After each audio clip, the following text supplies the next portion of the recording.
السلام علیکم ورحمۃ اللہ وبرکاتہ۔ الحمد للہ رب العالمین، اللہم صلی علی محمد۔ میرے معزز سامعین کرام، آپ کے سامنے سیرت طیبہ کا سفر نامہ جاری ہے۔ اخلاق کے حوالے سے ہم بات کریں گے۔ عرب کے حالات، معاشی اور اقتصادی کیفیات ہم اس سے پہلے ساتھ میں جان چکے ہیں۔ اب ہم جانیں گے کہ ان کے اخلاق کیسے تھے۔ آخر اللہ رب العزت نے محمد رسول اللہ صلی اللہ علیہ وآلہ وسلم کو قریش کے اندر کیوں مبعوث کیا، کیوں پیدا کیا؟ آخر وہ کون سی عادتیں تھیں جن کی وجہ سے وہ اللہ کے پسندیدہ تھے؟ یہ تو اپنی جگہ بات مسلم ہے کہ اہل جاہلیت میں انتہائی بری عادتیں اور عقل و شعور سے بالاتر عادتیں پائی جاتی تھیں، لیکن ان میں ایسے پسندیدہ اخلاق فاضلہ بھی تھے جنہیں دیکھ کر انسان دنگ اور ششدر رہ جاتا ہے۔ مثلاً کرم و سخاوت۔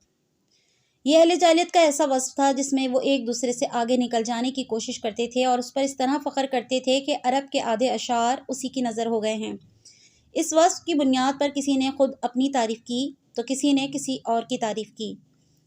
حالت یہ تھی کہ سخت جاڑے اور بھوک کے زمانے میں کسی کے گھر کوئی مہمان آ جاتا اور اس کے پاس اپنی اس ایک اونٹنی کے سوا کچھ نہ ہوتا جو اس کی اور اس کے کنبے کی زندگی کا واحد ذریعہ ہوتی، تو بھی ایسی سنگین حالت کے باوجود اس پر سخاوت کا جوش غالب آ جاتا اور وہ اٹھ کر اپنے مہمان کے لیے اپنی اونٹنی ذبح کر دیتا۔ ان کے کرم ہی کا نتیجہ تھا کہ وہ بڑی بڑی دیت اور مالی ذمہ داریاں اٹھا لیتے اور اس طرح انسانوں کو بربادی اور خون ریزی سے بچا کر دوسرے رئیسوں اور سرداروں کے مقابل میں فخر کیا کرتے تھے۔ اسی کرم کا نتیجہ یہ بھی تھا کہ وہ شراب نوشی پر فخر کرتے تھے، اس لیے انہیں کہ بذات خود کوئی فخر کی چیز نہیں، بلکہ اس لیے کہ کرم و سخاوت کو آسان کر دیتی، کیونکہ نشے کی حالت میں مال لٹانا انسانی طبیعت کی بھاری نہیں ہوتا۔ اس لیے یہ لوگ انگور کے درخت کو کرم اور انگور کی شراب کو بنت الکرم کہا کرتے تھے۔ ان کے کرم ہی کا نتیجہ ہے کہ وہ جوا کھیلتے تھے۔ ان کا خیال یہ تھا کہ یہ بھی سخاوت کی ایک راہ ہے، کیونکہ انہیں جو نفع حاصل ہوتا یا نفع حاصل کرنے والوں کے حصے سے جو کچھ فاضل بچا رہتا تو اسے مسکینوں کو دے دیتے۔ اسی لیے قرآن پاک نے شراب اور جوئے کے نفع کو انکار نہیں کیا، بلکہ یہ فرمایا وَإِثْمُهُمَا أَكْبَرُ مِن نَفْعِهِمَا، ان دونوں کا گناہ ان کے نفع سے بڑھ کر ہے۔ ان کے اندر ایک اور عادت تھی، وہ تھی وفائے عہد۔ یہ بھی دور جاہلیت کے اخلاق فاضلہ میں سے ہے۔ عہد کو ان کے نزدیک دین کی حیثیت حاصل تھی، جس سے وہ بہرحال چمٹے رہتے اور اس راہ میں اپنی اولاد کا خون اور اپنے گھر بار کی تباہی کو بھی چھوٹا معمولی سمجھتے۔ ایک عادت، ایک کیفیت اخلاق کی ان کے اندر خودداری اور عزت نفس کی تھی۔ اس پر قائم رہنا، ظلم و جبر برداشت نہ کرنا بھی جاہلیت کی معروف اخلاق میں سے تھا۔ اس کا نتیجہ یہ تھا کہ ان کی شجاعت اور غیرت حد سے بڑھی ہوئی تھی۔ وہ فوراً بھڑک اٹھتے تھے اور ذرا ذرا سی بات پر جس سے ذلت و اہانت کی بو آتی، شمشیر و سنان اٹھا لیتے اور نہایت خون ریز جنگ چھیڑ دیتے۔ انہیں اس راہ میں اپنی جان کی بالکل پرواہ نہ رہتی۔ ایک عادت ان کے اندر تھی عزائم کی تکمیل، یعنی مستقل مزاجی۔ اہل جاہلیت کی ایک خصوصیت یہ بھی تھی کہ جب وہ کسی کام کو افتخار کا ذریعہ سمجھ لیتے تو اس کو انجام دینے پر تل جاتے، تو پھر کوئی رکاوٹ انہیں روک نہیں سکتی تھی۔ وہ اپنی جان پر کھیل کر اس کام کو سر انجام دیتے۔ حلم، بردباری اور سنجیدگی، یہ بھی ان کے اندر ایک بہترین صفت تھی۔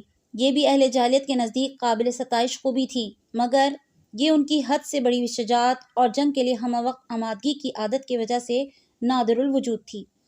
بدوی سادگی، یعنی تمدن کی آلائشوں اور داؤ پیچ سے ناواقفیت اور دوری، اس کا نتیجہ یہ تھا کہ ان میں سچائی اور امانت داری پائی جاتی تھی۔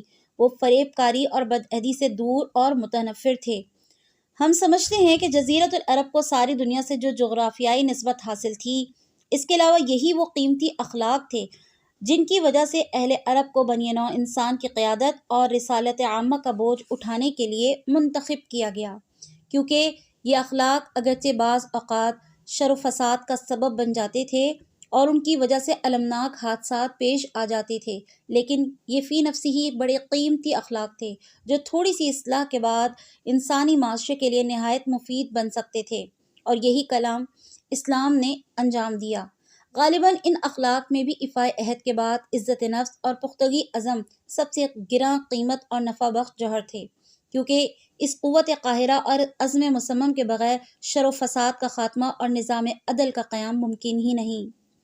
اہل جہالت میں اس کے علاوہ اور بھی اخلاق تھے، لیکن آپ کے سامنے وہی اخلاق پیش کیے گئے ہیں جو کہ ان کے اندر بہت ہی زیادہ پائے جاتے تھے۔ انشاءاللہ یہ سیزن نمبر 1 ہمارا مکمل ہو گیا ہے۔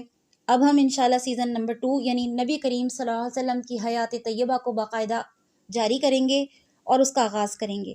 وآخر دعوانا ان الحمد للہ رب العالمین۔ السلام علیکم ورحمۃ اللہ وبرکاتہ۔